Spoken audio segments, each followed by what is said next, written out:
Bonjour chers parents du 21e siècle et merci de prendre part à cette édition du 3 février 2021. Eh bien aujourd'hui, je fais suite à la semaine dernière. On a tenté de répondre à la question suivante: pourquoi mon enfant me tient tête? Alors c'est la partie 2 aujourd'hui et avant d'entrer dans le vif du sujet, eh bien on va faire une petite récapitulation rapide de ce qui a été dit la semaine dernière, idée de faire le pont et que vous ne soyez pas perdus. Alors, la semaine dernière, on a mentionné que le premier besoin d'un enfant, c'est d'être guidé. Mais son plus grand souhait, c'est de faire plaisir. Et il a une envie qui est en lui, une envie de coopérer.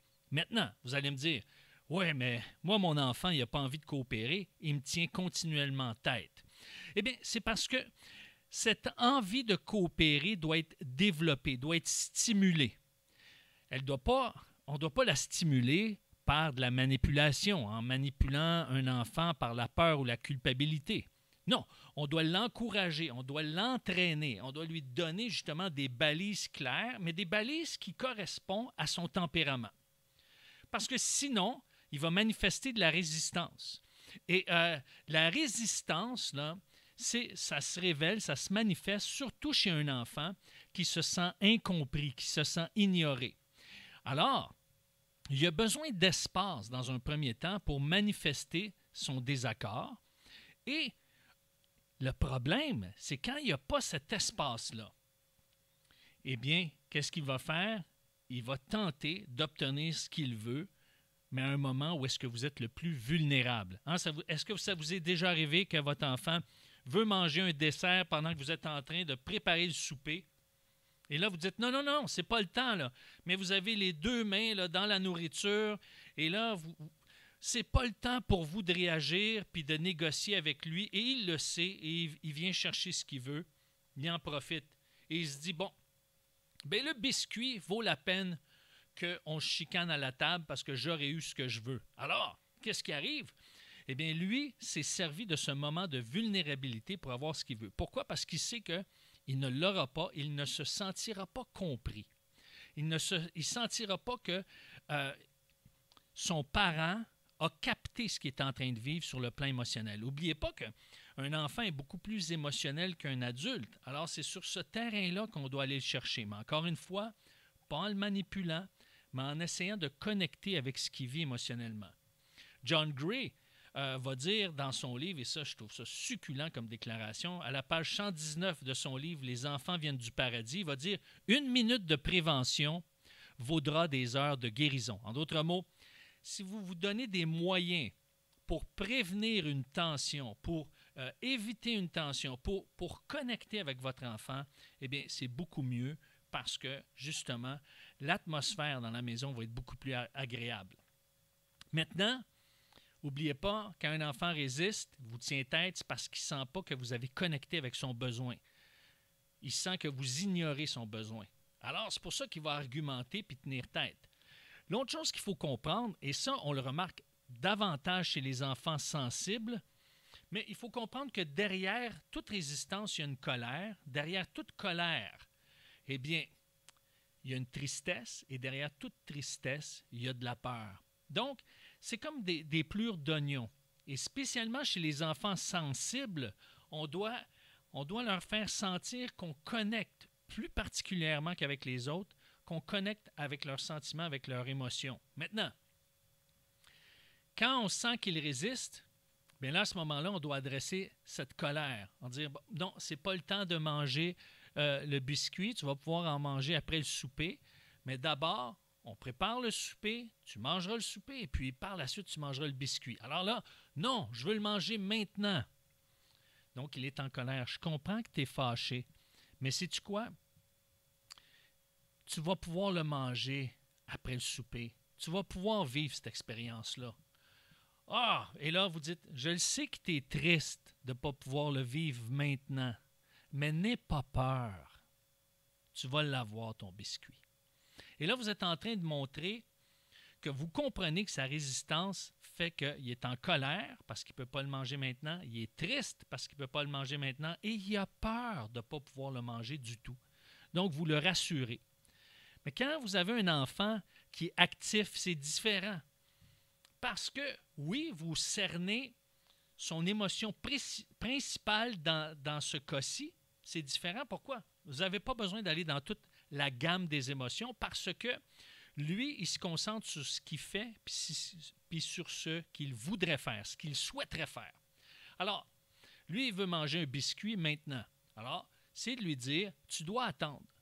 Mais tu vas pouvoir le manger tantôt. Maintenant, voici ce que je te demande. J'aimerais que tu ailles ranger ta chambre ou j'aimerais que tu ailles jouer un petit peu. Je vais t'appeler pour aller manger le repas et tu vas pouvoir tout à l'heure le manger, ce biscuit-là.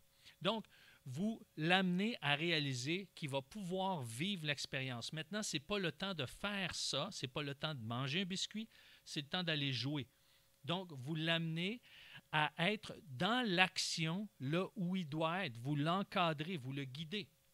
Un enfant expansif, lui, qui demande d'être distrait, donc un enfant expansif, c'est un enfant qu'on doit détourner l'attention pour l'amener à autre chose, sinon il va être comme un missile à tête chercheuse. Alors, c'est d'adapter votre discours. Maman, je veux un biscuit. Je sais que tu veux un biscuit maintenant. Alors, je ne suis pas content. Oui, je sais que tu es en colère. Puis tu n'aimes pas ça quand je te refuse de te donner un biscuit avant le souper. Maintenant, je vais prendre le biscuit, je vais l'emballer. Regarde, lui, il va être à toi, ce biscuit-là. Donc, vous mettez l'attention sur le fait que ce biscuit-là va être à lui. Et vous l'amenez. Vous amenez une distraction, vous dites, regarde ce qu'on va souper. Avant de manger le biscuit, on va souper, viens voir. Je suis en train de faire cuire les patates douces. Viens voir, viens sentir, elles sont belles, hein, n'est-ce pas? Ah oui, ça va être bon. Et j'ai hâte de manger ça. Toi, est-ce que tu as hâte? Oui. Alors, vous détournez l'attention pour que son focus soit sur d'autres choses, parce que c'est un type d'enfant comme ça. Mais les enfants réceptifs, eux, c'est différent. Eux, ils ont besoin de repères, de rythme. Donc, vous allez prendre la même situation et là, il dit, moi, je veux un biscuit maintenant.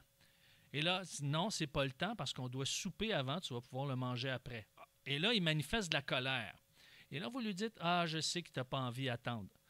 Mais regarde bien ce qui va se passer. Là, tu vas jouer un petit peu. On va manger. Je vais t'appeler pour venir à table. On va manger le poisson et les patates douces. Et après, tu vas pouvoir manger du biscuit, des biscuits. Alors, ça sera ton dessert.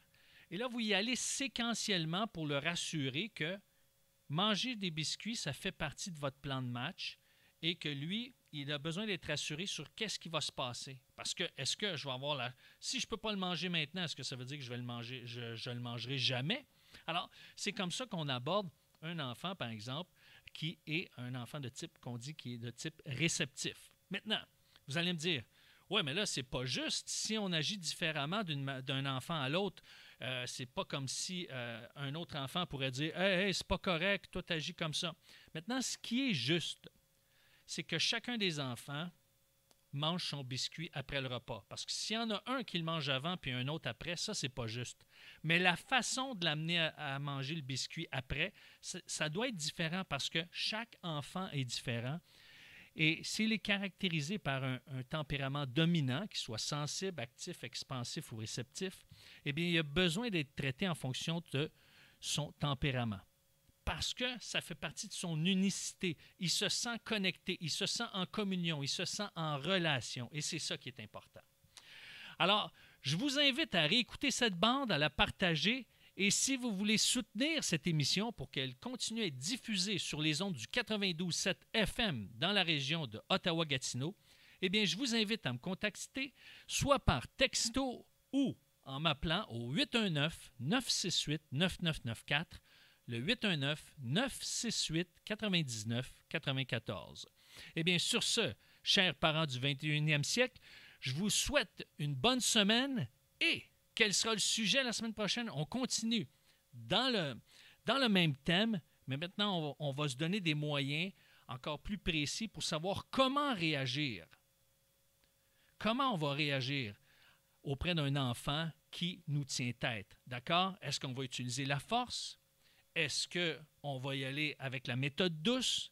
Est-ce qu'une fois que la méthode douce ne passe pas, on utilise la force? On en parle la semaine prochaine dans le cadre des parents du 21e siècle. Sur ce, je vous souhaite une bonne semaine. Merci et au revoir. Ciao!